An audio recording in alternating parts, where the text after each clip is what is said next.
Water board मुत्तहदा workers union CBA के chairman Arshad Khan ने बताया कि हमारा अदारा कारपोरेशन की तरफ जा रहा है, जबकि MD ने हल्फ उठाया है कि मैं वाटर बोर्ड को प्राइवेट नहीं होने दूंगा। जी, मैं आपको एक बात बताऊं कि हमारी उनसे भी बार्गेनिंग चल रही है, हमारी इंतज़ामिया से भी बार्गेनिंग चल रही है। आज तक जो ये कोर्ट का केस चल रहा है, हम गाहे बगाहे हर पेशी पर जो है मौजूद रहे हैं। अल्हम्दुलिल्लाह ये पेशियाँ जो तारीख पे तारीख चल रही है, इसमें हमारा एक किरदार है। और मैं आपको बता दूं कि हमने पहले भी कहा है, आज भी मैं कह रहा हूं कि हम इसमें पार्टिसिपेट करेंगे, हम इसमें बार्गेनिंग करेंगे।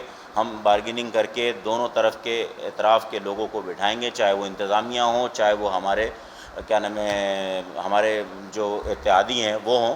जो भी लोग हैं, अगर किसी के साथ जुल्म हुआ है तो उसको इंसाफ दिया जाएगा, और अगर कोई नाजायज़ बात कर रहा है तो उसको जो है ना समझाया जाएगा। नहीं जी, बिल्कुल समझाया है हमने, और हमारी बातचीत चल रही है।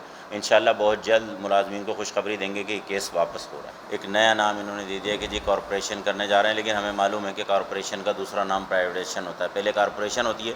तकरीबन इदारे आज तक जितने भी वो पहले कॉरपोरेशन बने और उसके बाद उनको प्राइवेट किया गया।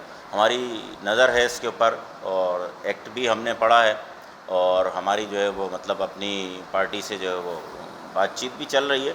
इंशाअल्लाह किसी सूरत भी वाटर बोर्ड को प्राइवेट नहीं होने दिया जाएगा। देखिए जी, असल मसला ये है कि MD ने हलफ दिया है कि मैं प्राइवेटाइजेशन की तरफ नहीं जाऊंगा, और उसने हलफ दिया, ये बात हकीकत है।